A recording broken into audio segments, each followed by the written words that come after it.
Radiant and Resilient is about mindset and faith to break paradigms and overcome challenges in our life. Because when the mind, body, and spirit are aligned, we literally radiate from the inside out. I'm Kay Vasquez. Let's dive in.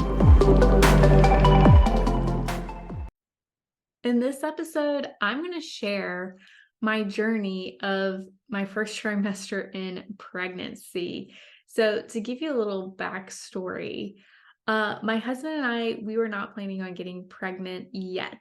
I actually learned a lot about natural fertility method through functional medicine, and I have been tracking my cycle for 4 years and was successful in not getting pregnant. And what happened was we were in Utah for Thanksgiving, celebrating Thanksgiving with my husband's family. And of course, lo and behold, I was supposed to ovulate during that week, but we came prepared because we were using condoms during the fertile zone to prevent pregnancy. And what happened was I was checking my app every day, and the day that I was supposed to ovulate, my temperature spiked. So I was like, okay, perfect. I ovulated right on time.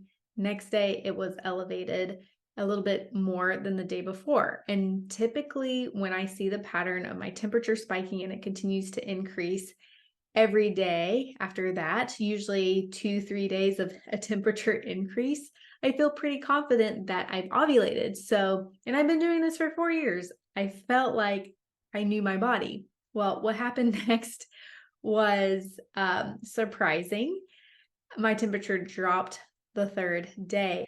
And because we were in Utah, I didn't think anything of it. It was getting colder every single day. It was like 20 degrees.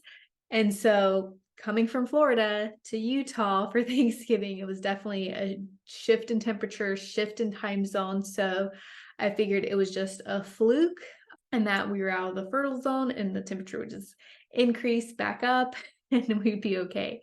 Well, that didn't happen. And so my temperature didn't increase again until 6 days after I was supposed to have actually ovulated. And there's various reasons why I think that happened.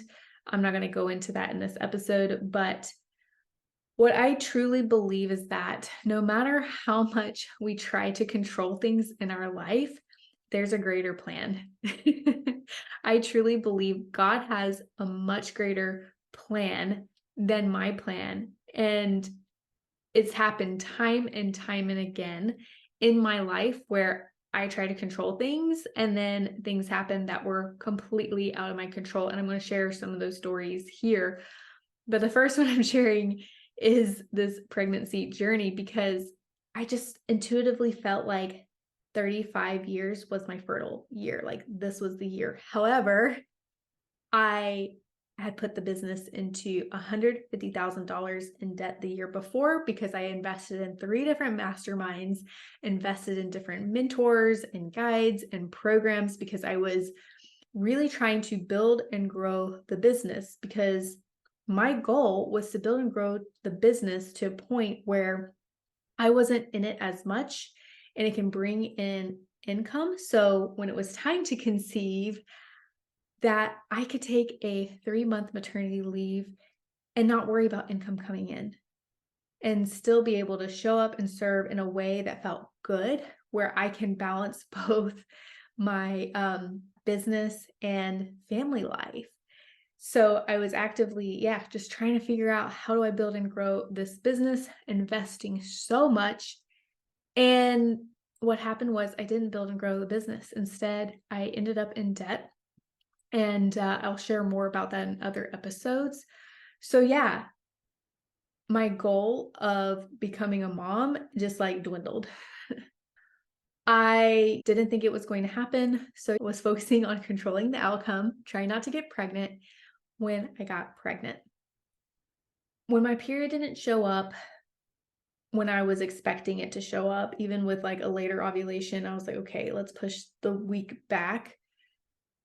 And my period didn't come. I waited a couple days and I was like, you know what? I have this sense that there's a chance I could be pregnant. I did 3 pregnancy tests. All 3 came back positive.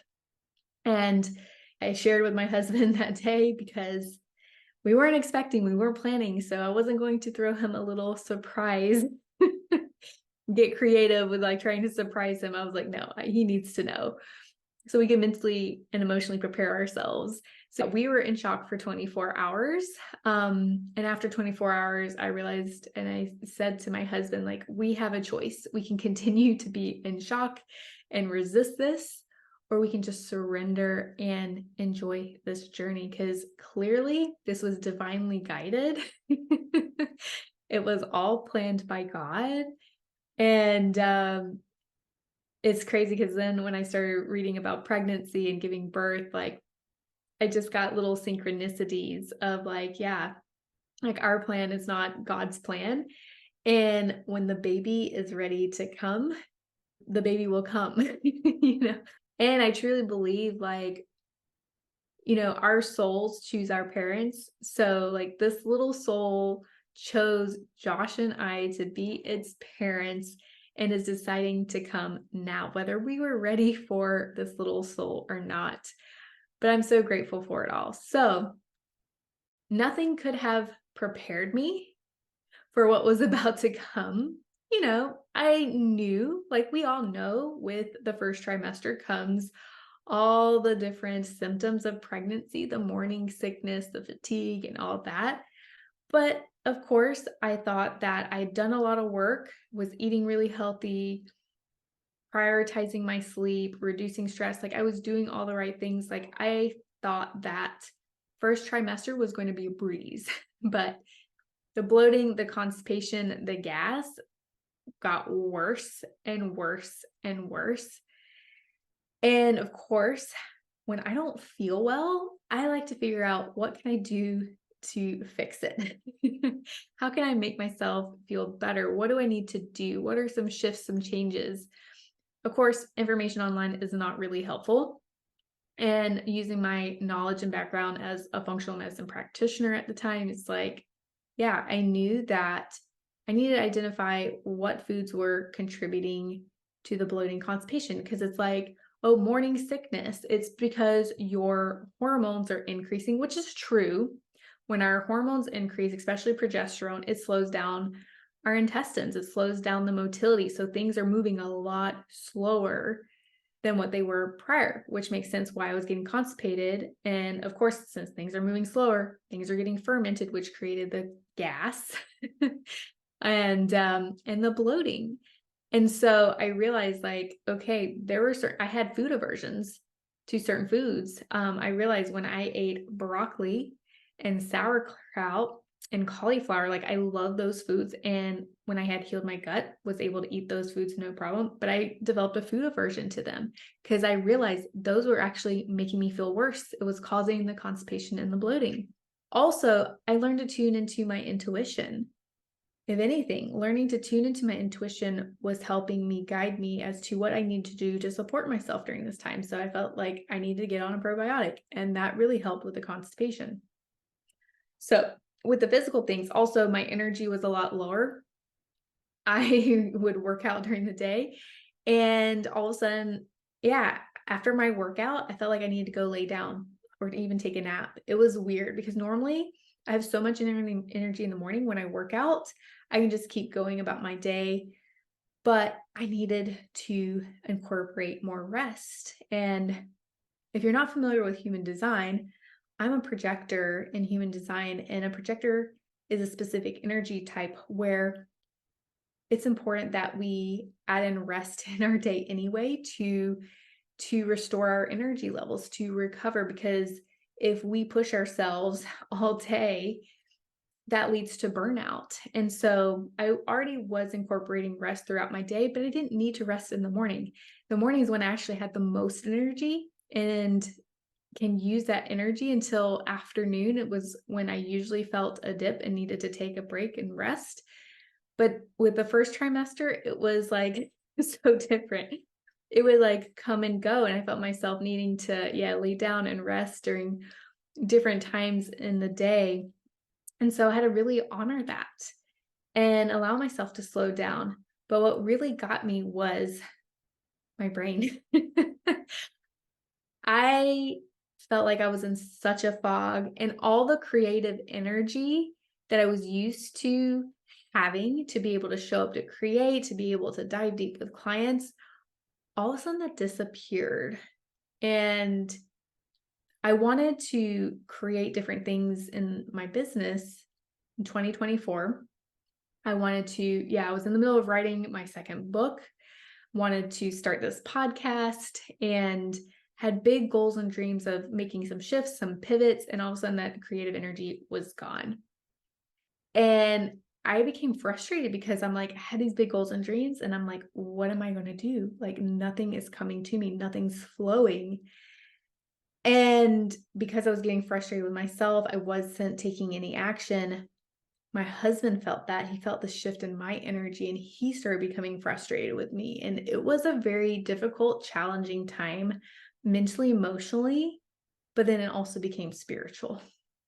So, mentally, emotionally, I did my best to just like be gentle with myself and give myself grace. And I reached out to other female entrepreneurs that I knew, my sister-in-law, but other close friends, because they had either been pregnant or recently were pregnant or currently were pregnant. And so I reached out to them and said, hey, this is what I'm experiencing. I'm experiencing this brain fog.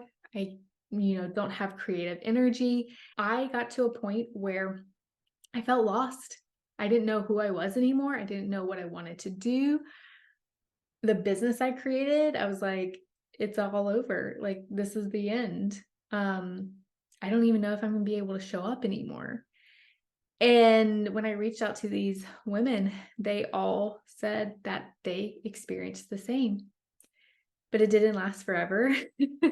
Some lasted, their whole pregnancy into postpartum. Some was just the first trimester. So I was like, well, I'm getting mixed things. And I'm like, the fear started to kick in, because I'm like, I didn't know how long this was going to last. This foggy state that I was in, feeling disconnected from who I was and who I'd been. And I didn't know. I didn't know what was going to happen. And it was starting to affect my marriage, my relationship with my husband, because he saw the woman that he knew and he loved, he saw her slowly start to disappear. And so he had no idea what was going on. And so during this time, it was, it was so, so challenging, because again, no one prepared me for this. Yes, I figured, okay, physical things, that's part of it, but no one talks about the mental and the emotional and the spiritual part of going through pregnancy. And so reaching out to those women was so helpful, because they reminded me, like, it's okay, that creative energy that I had in my head is now going to create a life. And it wasn't going to last forever.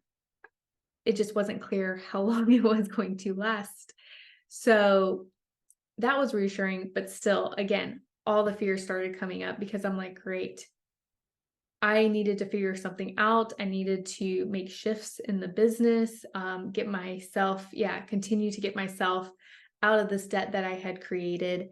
But I also had all these big goals and dreams, and I didn't know if that was even going to happen this year before the baby came.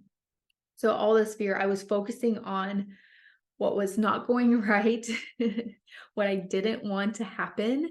And it sent me into this low energetic state. In fact, my husband said, he's like, you looked and felt like you were depressed. Even though I wasn't depressed, it was more of just this energy where I felt powerless. I felt defeated. And it was a common theme that's happened in my life. And I'll share more about that later in other episodes. But this common pattern in my life of when something happens, I focus on what's not going right, what I don't want.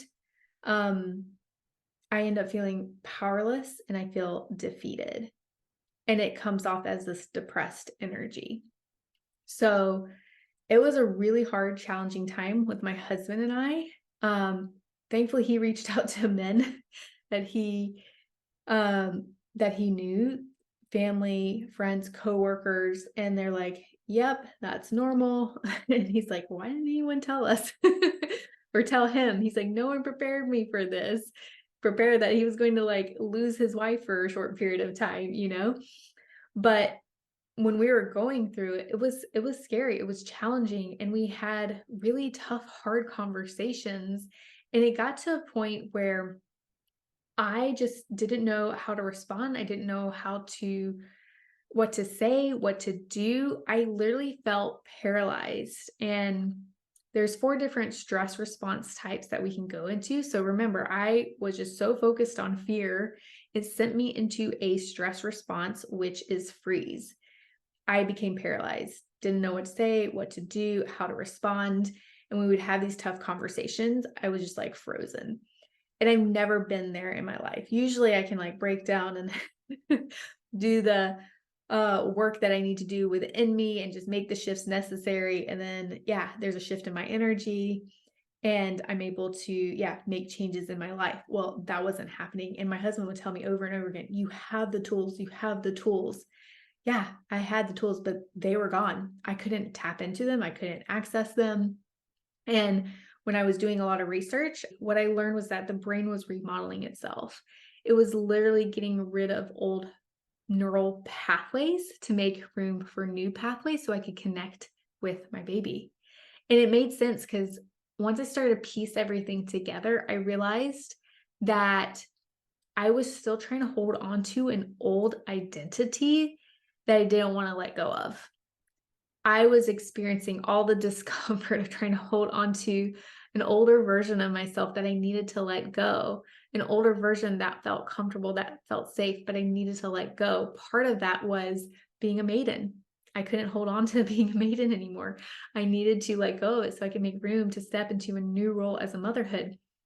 But now that I've gone through that experience, I really truly believe that again, this pregnancy is divine timing. There's a reason that I'm not only about to birth a child, but I know that I'm birthing something new within me. And it starts with this podcast and using my voice and sharing all the stuff, the wisdom, the knowledge that I've gained, the stories of the challenges in my life and how I overcame them.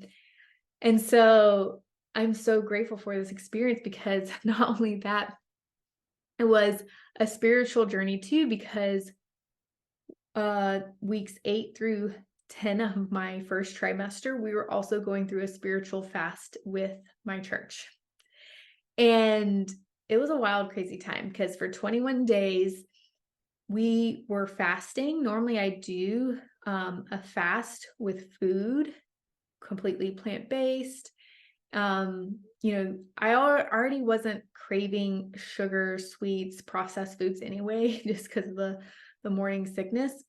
But I went on a social media fast because I knew if anything, I still needed to eat animal protein and get nutrients to nourish my body and the baby. So I went on a social media fast. And we would show up and go to what's called living room sessions, which are worship nights. So we can just worship God and receive prayer for whatever we were going through.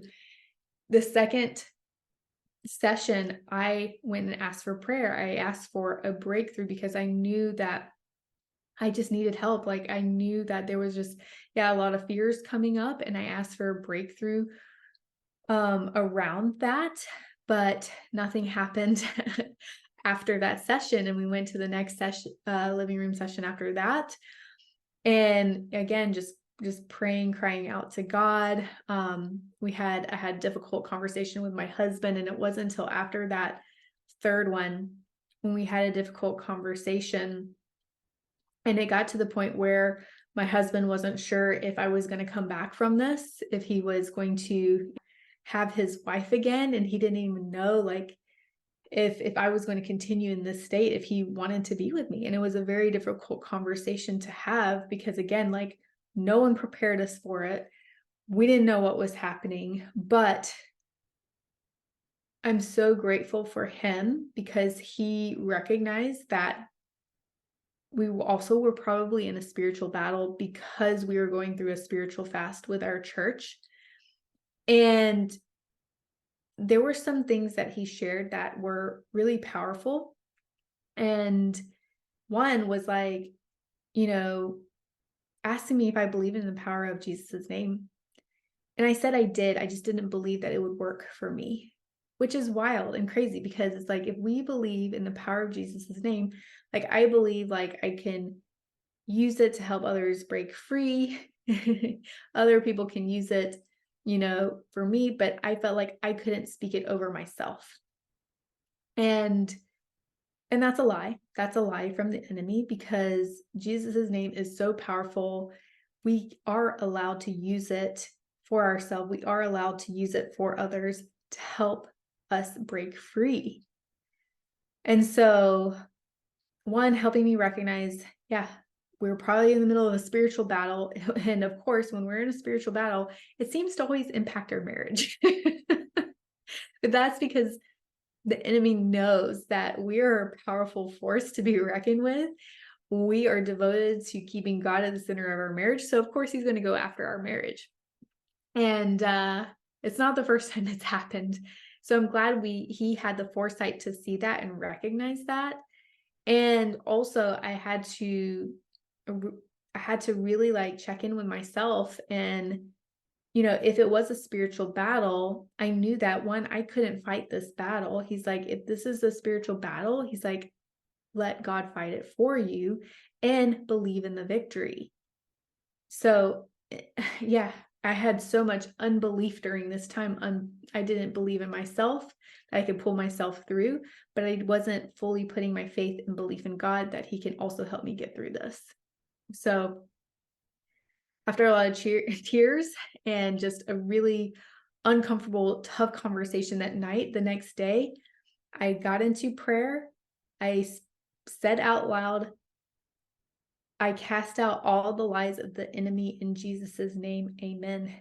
And after that, I went into prayer and I said, God, if this is a spiritual battle, I pray that you fight this battle for me because I am not winning this battle. I can't fight this battle. I can't do this alone. I am giving this battle to you so you can fight it. And I believe that you have already won. So after I prayed that prayer, I felt such a peace wash over me.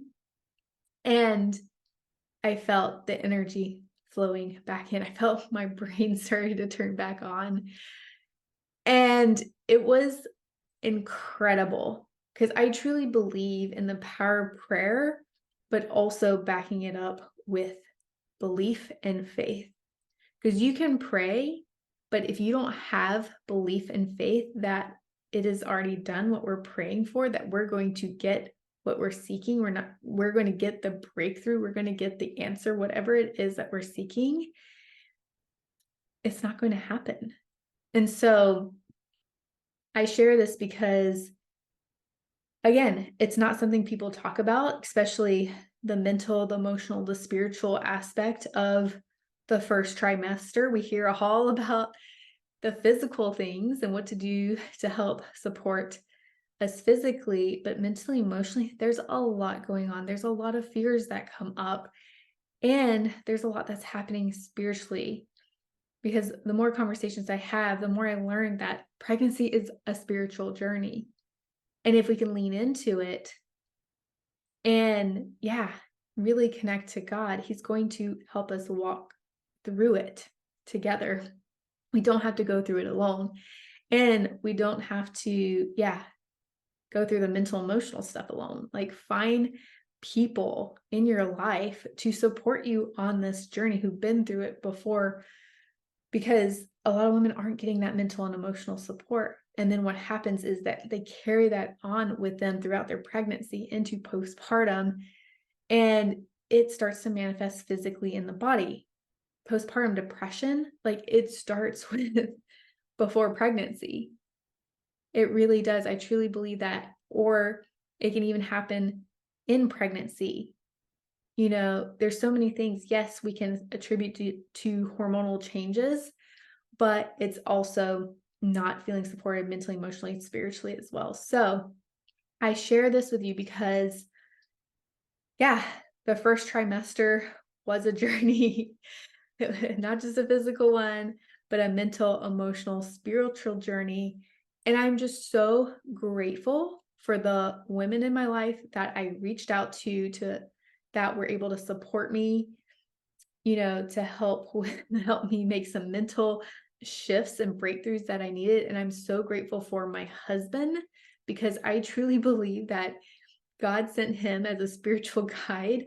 I truly, yeah, could not do this journey alone without him, even though sometimes the things he says triggers me so hard, but there's so much truth in what he has to say.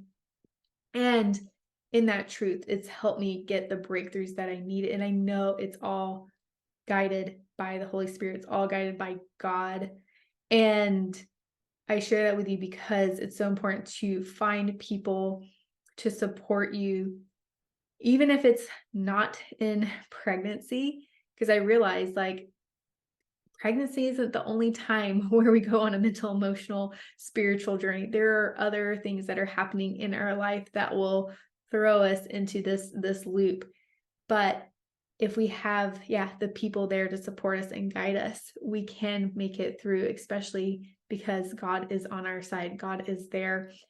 And so if this is you, if this resonates with you, even if you're not pregnant, you're going through something mentally, emotionally, spiritually, don't hesitate to reach out. Like, I'm here for you. I want to support you. I want to guide you in any way that I can. Please reach out to me. You can reach out on Instagram at the Kate Vasquez.